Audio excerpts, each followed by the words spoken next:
সুপ্রিয় শিক্ষার্থী বন্ধুরা, আলোচনা করছি অব্যয়ীভাব সমাস নিয়ে। তো খুব সহজেই অব্যয়ীভাব সমাস নির্ণয় করা যায়, চেনা যায়। তো অব্যয়ীভাব সমাস কতটা সহজে নির্ণয় করা যায় সেটা আমি দেখাচ্ছি। তো এই সমাস চেনার টেকনিকটা হচ্ছে, আমি টেকনিকও শেখাবো, আবার একেবারে মৌলিক যে ধারণা সেটা আমি শেখাবো। ওকে? তো অব্যয়ীভাব সমাস আমরা চিনতে পারবো খুব সহজেই। তো অব্যয়ীভাব সমাস খুব সহজে চেনা যায়, সেটা টেকনিক আমি শিখিয়ে দিচ্ছি। একটু লিখো।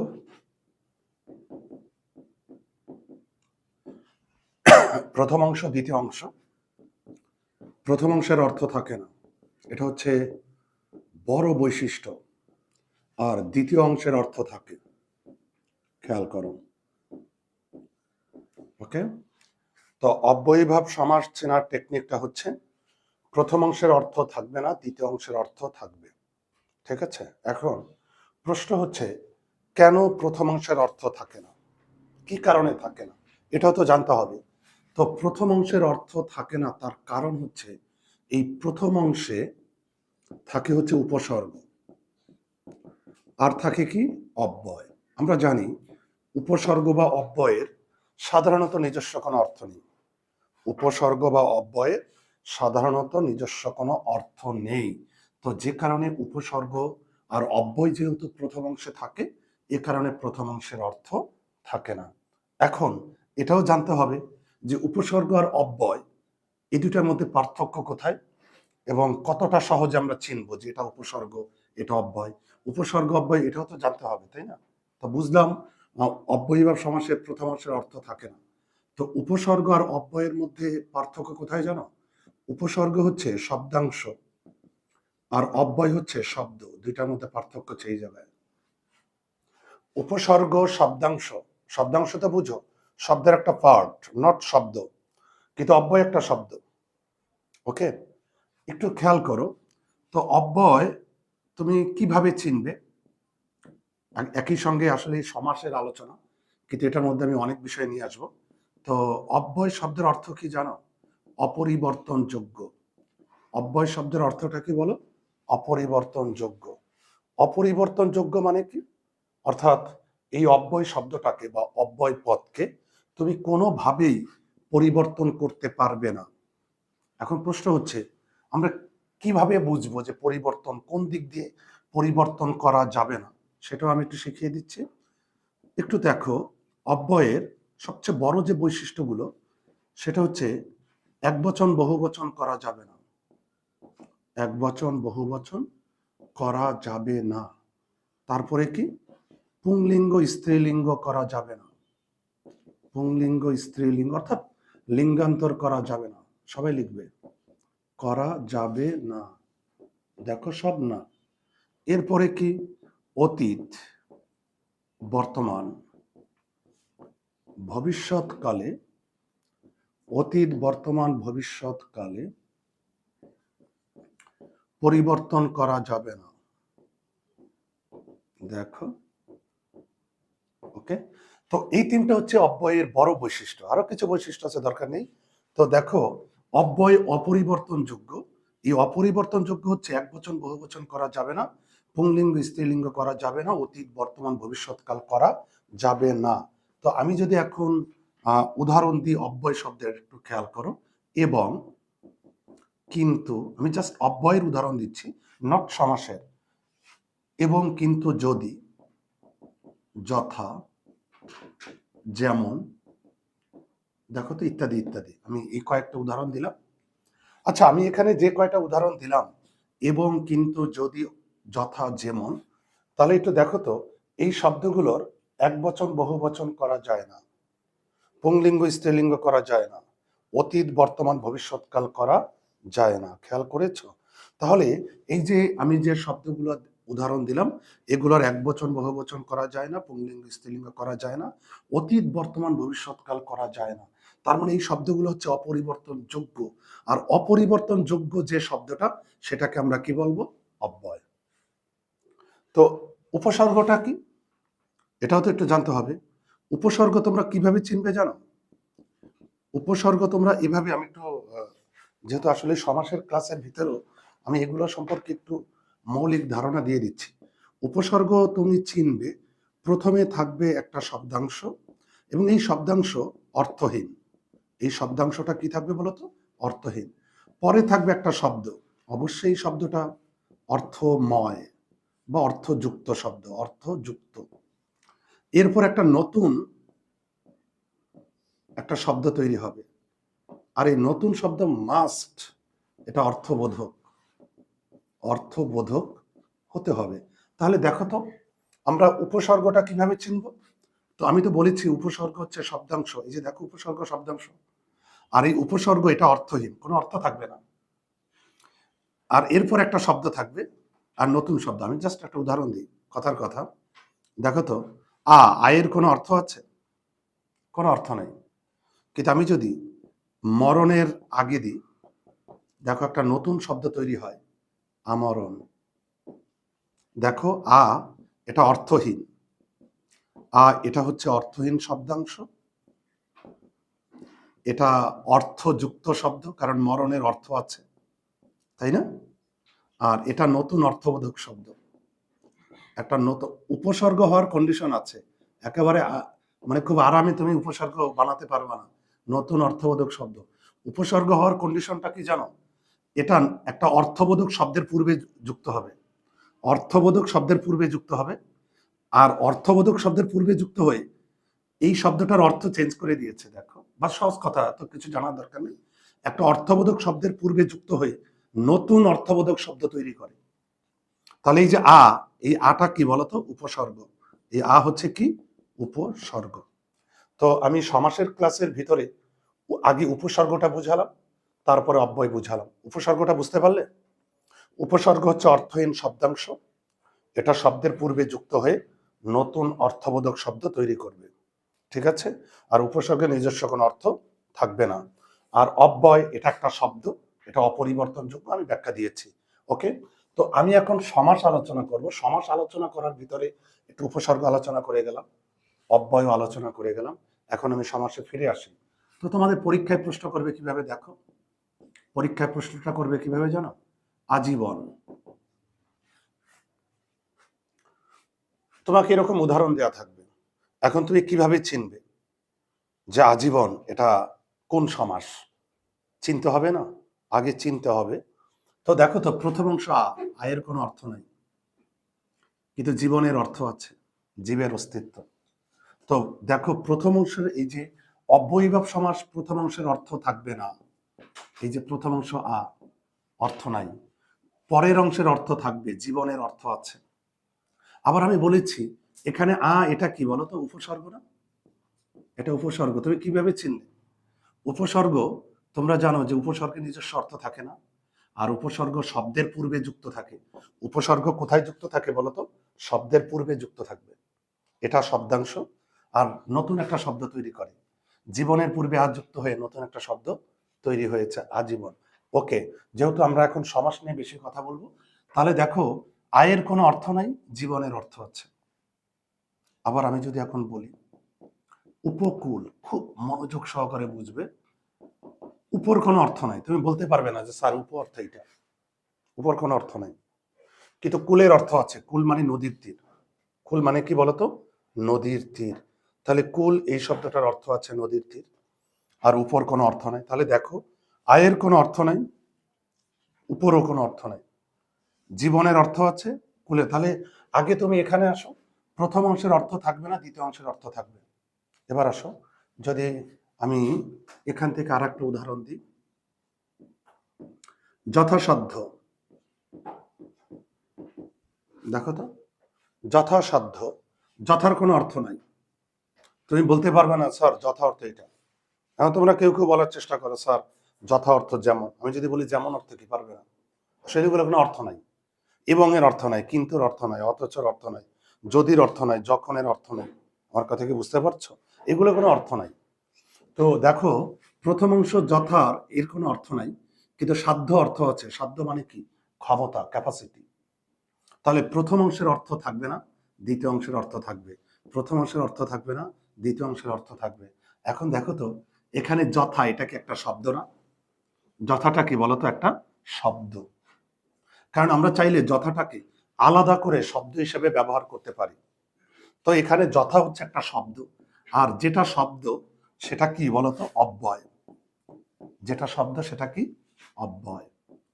আর এখানে যে আ এবং উপ, এখানে কি বলেছি? উপ, এটা তো শব্দ না, এটা কি শব্দাংশ না? উপ, এটা কি শব্দ না শব্দাংশ বলতো? এটা শব্দাংশ। কারণ তুমি এটাকে আলাদা করে ব্যবহার করতে পারো না। পারো? তাহলে উপ এটা শব্দাংশ। যেটা শব্দাংশ সেটাকে আমরা কি বলবো বলতো? উপসর্গ। তাহলে দেখো, এখানে উপ এটা উপসর্গ, এখানে যথা এটা অব্যয় শব্দ। বোঝা গেল? সবচেয়ে বড় কথা হচ্ছে অব্যয়ীভাব সমাস প্রথম অংশের অর্থ থাকবে না, দ্বিতীয় অংশের অর্থ থাকবে। তো তোমাকে পরীক্ষায় এরকম উদাহরণ দেওয়া থাকবে, পরীক্ষায় এরকম উদাহরণ দেওয়া থাকবে, তুমি আগেই চিনে ফেলবা এটা অব্যয়ীভাব সমাস। আর অব্যয়ীভাব সমাস কিভাবে চেনা যায় সেটা তো আমি শিখিয়েছি। প্রথম অংশের অর্থ থাকবে না, দ্বিতীয় অংশের অর্থ থাকবে। বোঝা গেল? ওকে, এখন আমাদের ব্যাসবাক্য লাগবে।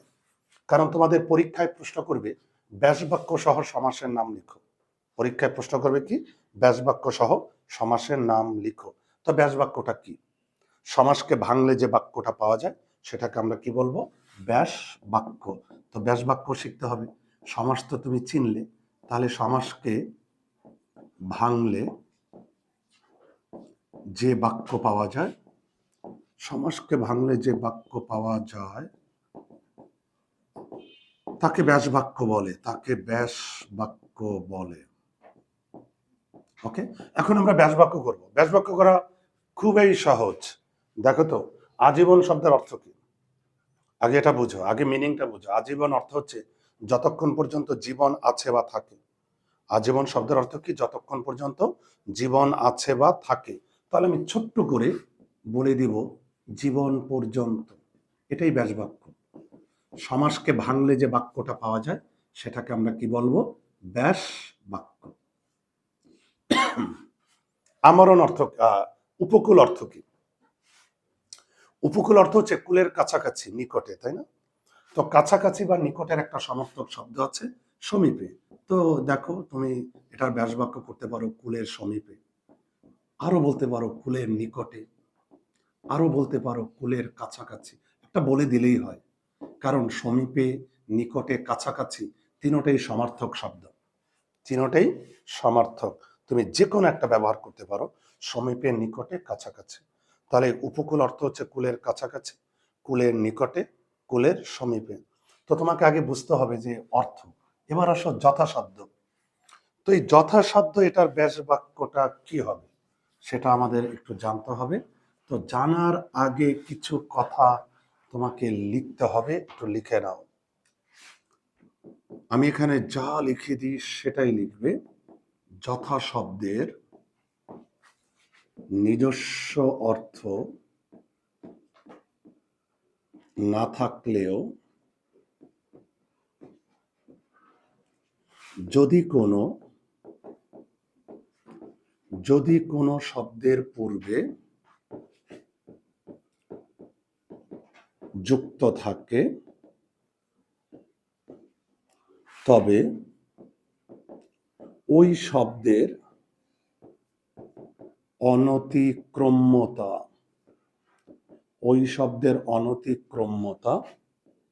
অর্থ দেয়। লিখেছ? অনতিক্রম্যতা অর্থ কি এটাও লিখো। যাকে অতিক্রম করা যায় না, যাকে অতিক্রম করা যায় না। সবাই লিখবে। আমি হোয়াইট বোর্ডে যত কথা লিখবো, যত শব্দ লিখবো, ততটা শব্দেই তুমি লিখবে। ওকে, কারণ আমার একসঙ্গে মুখ দিয়ে শব্দ ছুটছে, আর একদিক দিয়ে হোয়াইট বোর্ডে ওই শব্দগুলো ভেসে উঠছে। বোঝো না? আমি দুই দিক দিয়েই পারদর্শী, যেটাকে বলে সব্যসাচী। বোঝো না? ওকে, তাহলে দেখো, যথা শব্দের নিজস্ব অর্থ না থাকলেও যদি কোনো শব্দের পূর্বে যুক্ত থাকে ওই শব্দের অনতিক্রম্যতা অর্থ দেয়। অনতিক্রম্যতা অর্থটা কি বলেছি? যাকে অতিক্রম করা যায় না। তাহলে দেখো তো, এই যথা শব্দের ব্যাস বাক্যটা এখন কি লিখবে জানো? এদিকে দেখো, সবাই খেয়াল করো, যাকে অতিক্রম করা যায় না। আচ্ছা, কাকে অতিক্রম করা যায় না? সাধ্যকে। কাকে অতিক্রম করা যায় না? সাধ্যকে। তাহলে দেখো, এই যে যাকে অতিক্রম করা যায় না, আমি কাকে অতিক্রম করতে পারবো না? সাধ্যকে। তাহলে এটার ব্যাসবাক্য কি হবে জানো? সাধ্যকে অতিক্রম না করে। সাধ্যকে অতিক্রম না করে। এই সাধ্য মানে ক্ষমতা। তুমি কখনোই তোমার সাধ্যকে অতিক্রম করতে পারবে না। এটা সবসময় তুমি মাথায় রেখে, হৃদয়ে রেখে স্বপ্ন দেখবা। অনেকে মোটিভেশন দেয়, হ্যাঁ স্বপ্ন দেখো আকাশ সমান। হ্যাঁ, পরে তুমিই তো কান্না করবা। কেন তুমি আকাশ সমান স্বপ্ন দেখবা? তোমার স্বপ্ন দেখার ক্যাপাসিটি কতটুকু? আমি চাইলেই টম ক্রুজ হতে পারবো না, আমি চাইলেই শাহরুখ খান হতে পারবো না। আমি এই স্বপ্ন কেন দেখব? আমার ক্ষমতা কতটুকু? আমি টিচিং জগতের হিরো হতে পারি সর্বোচ্চ, আমি টিচিং জগতের স্টার হতে পারবো, এটা আমার ক্যাপাসিটির মধ্যে আছে। আমি টিচিং জগতের আইকন হতে পারবো। আমার কথা কি বুঝতে পারছো? বাংলার আমি স্টার হতে পারবো আমি চাইলে। কতটা বেড়েছি সেটা বিচার ইতিহাসের মহাকালের হাতে থাকবে, বুঝো না? কিন্তু আমি চাইলে অন্য জগতের স্টার হতে পারবো না, তো এটা আমার ক্যাপাসিটির মধ্যে নাই। আর তোমরাও ঠিক এতটুকুই। কাউকে ভালোবাসবে, কারোর সঙ্গে বন্ধুত্ব করবে, তোমার ক্যাপাসিটিটা কতটুকু আছে, তুমি তাকে ধারণ করতে পারো কিনা, তাকে ডিজার্ভ করো কিনা, আগে ওইটা ভাবো। আমার কথা বুঝতে পারছো? রাস্তার একটা ছাত্রী, ও পছন্দ করে ফেলায় এমন একজনকে, ও নিজে ছাত্রী, ওর একটা বাইক ছাড়া কিছু নাই, বো বো কইরা ধোয়া মাইরা উইরা চলে ওই মেয়ের বাসার সামনে দিয়ে। হ্যাঁ, ও মেয়ে হইলো ধরো ইউনিভার্সিটির স্টুডেন্ট, তার একটা সোসাইটি আছে, তার একটা মানে মেইনটেন আছে, তার একটা ফ্যামিলি আছে। তুই তো একটা ছাত্রী, পড়ালেখা করছিস 10 পর্যন্ত, এরপরে তুই বুং বাং করে চলিস। তা তুই কিভাবে ওই মেয়েকে ডিজার্ভ করিস? তুই মেয়েকে তো কোনোভাবে ধারণই করতে পারবি না। আমার কথা বোঝে না? তো এই জন্য তোমার ক্যাপাসিটি অনুযায়ী এখন তুমি বলতে পারো, স্যার এটা তো প্রেমের তো কোনো ক্লাসিফিকেশন নেই। ওই লাইলি মজনু যুগ বাদ, বুঝতে পারছো? ওই লাইলি মজনু, ওই বিটিভির যুগ বাদ দাও, ঠিক আছে? বিটিভি যুগে এগুলা দেখায়, চা বাগানের মালির সঙ্গে ইউনিভার্সিটি থেকে স্টাডি হয়ে গেছে, চা বাগানের মালির প্রেমে পড়ে গেছে, চা পাতা দিলে, ওগুলা বিটিভি, ওগুলা বাদ। ওই ওই সমস্ত যুগ নাই। আচ্ছা যাক, তো বাবা, যথাসাধ্য, সাধ্যকে অতিক্রম না করে। তুমি সাধ্যের মধ্যে সবকিছু চিন্তা করবে। চাঁদকে তুমি ছুঁইতে পারো না, এটা তোমার ক্যাপাসিটি নাই। চাঁদকে তুমি বুকে নিয়ে ঘুমাইতে পারো না, এটা তোমার ক্যাপাসিটির মধ্যে নাই। সূর্যকে তুমি হাত হাত দিয়ে ধরতে গেলে পুড়ে যাবে, এটা তোমার ক্যাপাসিটির মধ্যে নাই। তাহলে তুমি কেন ওই ওই সাধ্যের মধ্যে, সাধ্যের বাইরে গিয়ে চিন্তা করো? এজন্য ওই যে তোমাদের বই পড়া প্রবন্ধ, একটু কথা বলি, কারণ শুধু তো আমার ক্লাস একটা সাহিত্যের মধ্যে, ব্যাকরণের মধ্যে থাকবে না। বই পড়া 9-10-এ একটা বই পড়ার একটা প্রবন্ধ পড়েছিলাম প্রমোদ চৌধুরী, ওখানে একটা লাইন ছিল, তোমার সাধ্যের বাইরে গেলেই তোমার পতন হবে, অধপতন হবে। সাধ্যের বাইরে কখনোই যাবা না। চেষ্টা করতে পারো, কিন্তু তুমি তো এটাও বুঝো যে আমি সাধ্যের বাইরে চেষ্টা করলে আমি কি হইতে পারি। অনেক সময় আছে সাধ্যের বাইরে চেষ্টা করলে কোনো কাজ হবে না, হবে? কারণ প্রতিটা মানুষের একটা লিমিটেশন আছে, প্রতিটা মানুষের একটা সীমাবদ্ধতা আছে, এটা তুমি পারবা না। তবে হ্যাঁ, পরিশ্রম করতে পারো, চেষ্টা করতে পারো, কিন্তু তোমার এটুকু বুঝতে হবে যে আমি কি হইতে পারবো আর কি হইতে পারবো না। তো দেখো কি সুন্দর উদাহরণ। আচ্ছা ওকে, তো এখন কিভাবে বুঝবো যে এই উদাহরণগুলো অব্যয়ীভাব সমাসে? দেখো তো, আয়ের কোনো অর্থ নাই, মরণের অর্থ আছে। যথার কোনো অর্থ নেই, রীতি অর্থ আছে। আয়ের কোনো অর্থ নাই, মূল অর্থ আছে। মূল, এই মূল অর্থ কি? রুট, শিকড়। আয়ের কোনো অর্থ নাই, রক্তিম অর্থ কি? লাল। আয়ের কোনো অর্থ নাই, কণ্ঠর অর্থ আছে। ওকে, তাহলে প্রথম অংশের অর্থ থাকবে না, দ্বিতীয় অংশের অর্থ থাকবে। এটা অব্যয়ীভাব সমাসের উদাহরণ। তো এখন ব্যাস বাক্য আমরা করব। তো ব্যাস বাক্য আমরা জানি, সমাসকে ভাঙলে যে বাক্যটা পাওয়া যায় সেই বাক্যটা হচ্ছে ব্যাস বাক্য। তাহলে আমরণ অর্থ কি? যতক্ষণ পর্যন্ত মরণ না হয়। তাহলে ছোট্ট করে বলে দিই, মরণ পর্যন্ত। মরণ পর্যন্ত। যথারীতি, একটু আগেই আমি উদাহরণ দিয়েছি যে যথার নিজস্ব কোনো অর্থ না থাকলেও যদি কোনো শব্দের পূর্বে যুক্ত থাকে, তাহলে ওই শব্দটার একটা অর্থ দাঁড় করিয়ে দেয়। আর সেটা কি অর্থ বলতো? যাকে অতিক্রম করা যায় না। যাকে অতিক্রম করা, একটু আগেই আমি লিখে দিয়েছি, যাকে অতিক্রম করা যায় না। তো কাকে অতিক্রম করা যায় না? রীতিকে। তাহলে লিখে নাও, রীতিকে অতিক্রম না করে। রীতিকে অতিক্রম না করে, সবসময় রীতির মধ্যে থাকবে, রীতিকে অতিক্রম করতে তুমি পারবে না। তো দেখো, আমরা বলি না যে এই কাজটি যথারীতি করবে, তার মানে এই কাজটি করার জন্য যে রীতি বা নিয়ম আছে সেটা মেনে আমরা কাজটা করব। আমূল অর্থ হচ্ছে মূল পর্যন্ত, একেবারে রুট পর্যন্ত। ওকে, আকণ্ঠ অর্থ হচ্ছে কণ্ঠ পর্যন্ত, একেবারে আমরা বলি না আকণ্ঠ নিমজ্জিত, কণ্ঠ পর্যন্ত। উত্তরটা কি হবে বলতো? কণ্ঠ পর্যন্ত। এখন ব্যাপারটা হচ্ছে আরক্তিমটা কি হবে? আরক্তিম শব্দের অর্থ হচ্ছে হালকা লাল, হালকা লাল, অল্প লাল। তো আমরা এটাকে বলতে পারি ঈষৎ, আমরা কি বলতে পারি? ঈষৎ রক্তিম, অথবা অল্প বা হালকা রক্তিম। ঈষৎ মানেই তো অল্প, ঈষৎ মানে কি? অল্প, হালকা, ঠিক আছে? তো আমি বলতে পারি হালকা রক্তিম বা অল্প রক্তিম, এটা বলা যায়, এটা কোনো ব্যাপার না। তো ঈষৎ রক্তিম মানে অল্প, অল্প লাল, ফ্যাকাশে লাল। ওকে, তাহলে এতক্ষণ ধরে যে উদাহরণগুলো আমি দিলাম সেটা হচ্ছে অব্যয়ীভাব সমাসের আমরা কিভাবে চিনব। প্রথম অংশে অর্থ থাকবে না, দ্বিতীয় অংশের অর্থ থাকবে। এখন তোমাদের বোর্ড পরীক্ষা সহ পাবলিক ইউনিভার্সিটিতে কিছু প্রশ্ন আছে যেটা দিয়ে একেবারে মাথা গরম করে ফেলবে, আর সেরকম কিছু উদাহরণ যেখানে তোমরা বিভ্রান্তিতে পড়তে পারো সেটা আমি একটু শিখিয়ে দিচ্ছি। কোন জায়গায় খেয়াল করো, এই উপটা দিয়ে অনেক ঝামেলা করে তোমাদের বোর্ড পরীক্ষা এবং পাবলিক ইউনিভার্সিটি এডমিশন। কি ঝামেলাটা করে সেটা আমি দেখাচ্ছি।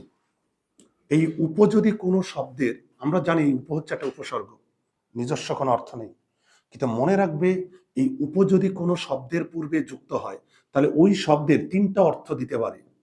তিনটা অর্থ, সেটা হচ্ছে সমীপে। আমরা সমীপে জানি নিকটে বা কাছাকাছি। সমীপে অর্থ কি বলতো? নিকটে বা কাছাকাছি। ওকে, তো একটা অর্থ দিতে পারে সমীপে, নিকটে বা কাছাকাছি। আর একটা অর্থ কি দিতে পারে জানো? সাদৃশ্য, সাদৃশ্য বা সদৃশ অর্থে। আচ্ছা বলো তো, সাদৃশ্য বা সদৃশ মানে কি? মিল। সাদৃশ্য বা সদৃশ অর্থ কি বলো তো বাবা? মিল। আর একটা কি অর্থ? ক্ষুদ্র বা ছোট অর্থে, ক্ষুদ্র বা ছোট অর্থে। তাহলে এইখান থেকে তোমরা সমস্যায় পড়তে পারো। আমরা জানি এটা একটা উপসর্গ, কিন্তু এই যদি কোনো শব্দের পূর্বে যুক্ত হয় তাহলে ওই শব্দের তিনটা অর্থ দিতে পারে, সমীপে, নিকটে বা কাছাকাছি, আর একটা দ্বিতীয় সদৃশ্য বা মিল অর্থে, আর একটা হচ্ছে ক্ষুদ্র বা ছোট অর্থে। যেমন এর আগে আমি একটা উদাহরণ তোমাদেরকে শিখিয়েছি, উপকূল। ওকে, বুঝলাম যে উপর কোনো অর্থ নাই, কুলের অর্থ আছে, এবং এটার ব্যাসবাক্য তোমরা কি লিখেছিলে? কুলের সমীপে বা কুলের কাছাকাছি, কুলের নিকটে একটা দিলেই হয়। কিন্তু এই দুইটা উদাহরণ খেয়াল করো, এবার সবাই খেয়াল করো। আমি যদি এখন বলি উপশাখা, মনোযোগ দাও, উপশাখা, দেখো তো উপর কোনো অর্থ নাই, কিন্তু শাখার অর্থ আছে, গাছের শাখা, গাছের ব্রাঞ্চ, কাণ্ড। ওকে, তাহলে দেখো তো, বা শাখা ব্রাঞ্চ অর্থ আমরা অনেক কিছু বুঝি। তো উপর কোনো অর্থ নাই কিন্তু শাখার অর্থ আছে, তার মানে এটা অব্যয়ীভাব সমাস, এটা নিয়ে কোনো সন্দেহ নাই। কিন্তু ব্যাসবাক্য কি করব? ব্যাসবাক্য করার টেকনিকটা আমি শিখিয়ে দিচ্ছি, এদিকে খেয়াল করো। উপবাদ দিলে আমার কি শব্দ থাকে? মূল শব্দটা কি বলতো? শাখা। সবসময় মূল শব্দটা বের করার চেষ্টা করবে। উপবাদ দিলে আমার মূল শব্দটা কি? শাখা। এবার দেখো তো, উপশাখার শাখা দুইটার মধ্যে মিল আছে, দুইটাই কিন্তু শাখা, কিন্তু উপশাখা শাখার চেয়ে কি ছোট? বলা যায় কিনা আগে সেটা বলো। উপশাখা আর শাখা দুইটার মধ্যে মিল আছে, দুইটাই তো গাছের শাখা, কিন্তু উপশাখাটা শাখার চেয়ে কি হবে? ছোট। তাহলে দেখো এটা ব্যাসবাক্য, উপশাখার শাখার মধ্যে মিল আছে, মিল থাকলে বলবো সদৃশ, তাহলে ব্যাসবাক্য হচ্ছে শাখার সদৃশ। মিল আছে না, মিল থাকলে বলবো সদৃশ। আবার উপশাখা শাখার চেয়ে ছোট, ছোট এই জন্য আবার আমি কি বলবো? ক্ষুদ্র শাখা। যে কোনো একটা দিবে ব্যাসবাক্যে, যে কোনো একটা। এই জন্য আমি, দেখো, তুমি হয় বলবে শাখার সদৃশ, অথবা কি বলবে বলো তো, ক্ষুদ্র শাখা, যে কোনো একটা বললে হয়ে যাবে। এখন বলো তো এই সদৃশ আর ক্ষুদ্র এই ব্যাপারটা বুঝতে পারলে কিনা? আমি আবার বলি অন্য উদাহরণ দিয়ে। এদিকে খেয়াল করো, উপগ্রহ। দেখো তো, উপ বাদ দিলে আমার শব্দটা কি থাকে? গ্রহ। আমি মেইন শব্দটা বের করব। এখানে মেইন শব্দ কোনটা বলো তো? গ্রহ। উপ বাদ দিলে আমার মূল শব্দ কোনটা বলো তো? গ্রহ। ওকে, এখন দেখো তো আমি বলতে পারি কিনা, উপগ্রহ আর গ্রহ দুইটার মধ্যে মিল আছে, দুইটাই তো গ্রহ, কিন্তু উপগ্রহ গ্রহের চেয়ে আকারে কি ছোট। দেখো, উপগ্রহ আর গ্রহ দুইটাই গ্রহ, কিন্তু উপগ্রহ গ্রহের চেয়ে আকারে কি ছোট। তাহলে মিল যেহেতু আছে, মিল থাকলে বলবো সদৃশ, তাহলে ব্যাস বাক্য হচ্ছে গ্রহের সদৃশ। আবার উপগ্রহ যেহেতু গ্রহের চেয়ে ছোট, এই জন্য আমি কি বলবো? ক্ষুদ্র। আমার কথা কি বুঝতে পারছো? যে কোনো একটা ব্যাস বাক্য দিবে, হয় বলবে গ্রহের সদৃশ অথবা ক্ষুদ্র গ্রহ। এখন প্রশ্ন হচ্ছে উপকূল কেন এরকম হয় না? দেখো তো, আমি উপকূলটা এখানে যেভাবে নির্ণয় করেছি সেভাবে একটু করার চেষ্টা করি। ওকে, এদিকে খেয়াল করো, আমি যদি এখন বলি উপবাদ দিলে মেইন শব্দ কুল, যেমন আমি বলেছিলাম উপবাদ দিলে মূল শব্দ গ্রহ, উপবাদ দিলে মূল শব্দ শাখা। এখানেও দেখো, আমি যদি এভাবে নির্ণয় করার চেষ্টা করি, উপবাদ দিলে মেইন শব্দ কুল। দেখো তো, কুল অর্থ কি? কুল অর্থ হচ্ছে নদীর তীর, আর উপকূল অর্থ হচ্ছে তীরের কাছাকাছি। দুইটা এক জিনিস না, তীরের কাছাকাছি। কুল অর্থ হচ্ছে নদীর তীর, আর উপকূল অর্থ হচ্ছে তীরের কাছাকাছি। দুইটা কি এক জিনিস? দুইটার মধ্যে দুইটা তো এক না। যদি দুইটা এক জিনিস না হয় তাহলে সাদৃশ্য বলা যাবে না, আর যেখানে সাদৃশ্য বলা যাবে না সেখানে ক্ষুদ্র বলা যাবে না। তো আমি কি এখন বলতে পারি কুলের সদৃশ, দেখতে কুলের মতো? নো, উপকূল আর কুল দুইটা এক জিনিস না। তাহলে যেহেতু এক জিনিস না, তাহলে তাদের মধ্যে মিল বলা যাবে না, আর মিল বলা না গেলে ক্ষুদ্র বলা যাবে না। আর মিল আর ক্ষুদ্র যদি না বলা যায়, সেক্ষেত্রে আমরা কি দিব বলতো? সমীপে। মিল আর ক্ষুদ্র যদি না বলা যায়, সেক্ষেত্রে আমরা কি বলবো? সমীপে। এখন একটু দেখি তো, উপমন্ত্রী কি ব্যবহার করবে বলতো? সমীপে ব্যবহার করবে না এই দুইটার একটা ব্যবহার করবে? বলো দেখি। উপবাদ দিলে মন্ত্রী, মেইন শব্দটা মন্ত্রী, আগে মিনিং বুঝো। দেখো, উপমন্ত্রী আর মন্ত্রী দুইজনের মধ্যে মিল আছে, দুইজনেই কিন্তু মন্ত্রী, মিনিস্টার। তাহলে দুইজনের মধ্যে মিল আছে, দুইজনেই মিনিস্টার, কিন্তু উপমন্ত্রীর পদমর্যাদা মন্ত্রীর চেয়ে ছোট।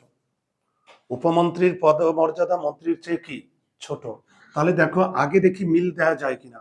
উপমন্ত্রী আর মন্ত্রী দুইজনের মধ্যে মিল আছে, দুইজনেই মন্ত্রী, মিনিস্টার। যেহেতু মিল আছে, তাহলে আমি বলবো মন্ত্রীর সদৃশ। দুইজনেই তো মন্ত্রী, এই জন্য মিল, মিল থাকলে সদৃশ। এখন যেখানে সদৃশ সেখানে ক্ষুদ্র বলা যায়। ক্ষুদ্র মন্ত্রী, আসলে ক্ষুদ্র মন্ত্রী এটা ভালো শোনায় না, আমরা ক্ষুদ্র মন্ত্রী বলবো না, আমরা কি বলবো? মন্ত্রীর সদৃশ, দেখতে মন্ত্রীর মতো, পদমর্যাদায় মন্ত্রীর মতো, কিন্তু পদমর্যাদায় ছোট, দুজনেই মিনিস্টার। বোঝা কি গেল? ওকে, উপদীপ। এবার একটু দেখো তো, এটা বের করার তোমরা, এটা লাস্ট উদাহরণ। এখন তোমরা আমাকে বলো, এটা সমীপে যাবে না সদৃশ আর ক্ষুদ্র? উপকণ্ঠ। আগে দেখি মূল শব্দ। উপবাদ দিলে শব্দটা কণ্ঠ। কণ্ঠ মানে কি? গলা। কণ্ঠ মানে কি? গলা। ওকে, এখন দেখো তো, আমি কি বলতে পারি যে উপকণ্ঠ আর কণ্ঠ দুইটার মধ্যে মিল আছে, একটা আরেকটার চেয়ে ছোট বলা যায় না। যদি ছোট বড় মিল না বলা যায়, তাহলে সেক্ষেত্রে আমরা কি বলে দেব? সমীপে, কণ্ঠের সমীপে। এখন প্রশ্ন হচ্ছে কণ্ঠের সমীপে আসলে অর্থটা কি? কণ্ঠের সমীপে মানে খুব কাছাকাছি, গলার একেবারে কাছাকাছি। দেখবা যারা হাউজিং ব্যবসার অ্যাড দেয়, আরে ঢাকা শহরের উপকণ্ঠে অবস্থিত, মানে বুঝো ঢাকা শহরে একেবারে গলার কাছে। পরে খুঁজতে খুঁজতে গুগল ম্যাপে যেয়ে দেখি পানির নিচে। হ্যাঁ, এর কোথায় সেই নরসিংদী মরসিংদী চইলা ভূমিকম্প ফাটল ধরছে 6 বার, বুঝো না? কিন্তু হাউজিং ব্যবসার লোভনীয় অফার, ঢাকা শহরের উপকণ্ঠে অবস্থিত। মন নামটা তো শুনে মনে হয় যেন একেবারে গলার কাছে, কণ্ঠের কাছে। কি থেকে না, ওটা হলো ওদের এক ধরনের ব্যবসায়িক ওয়ার্ড ব্যবহার করেছে। তো উপকণ্ঠ অর্থ হচ্ছে কণ্ঠের খুব কাছাকাছি, খুব কাছাকাছি। তাহলে উপকণ্ঠ শব্দের অর্থ কি? খুব কাছাকাছি। আমার কথা বুঝতে পারছো? তাহলে এতক্ষণ ধরে আলোচনা করলাম অব্যয়ীভাব সমাস। আর অব্যয়ীভাব সমাস খুব সহজে চেনা যায়, প্রথম অংশের অর্থ থাকবে না, দ্বিতীয় অংশের অর্থ থাকবে। কারো কোনো সমস্যা হচ্ছে? বাংলা ব্যাকরণে থাকে যদি সমস্যা, চোখে দেখবে অমাবস্যা। আর আমার কাজ হলো সেই অমাবস্যা ভেদ করে নিয়ে আসবো আলো, যেন তোমরা বাংলা ব্যাকরণে জ্বালাতে পারো সাফল্যের আলো। ওকে, থাকো ভালো।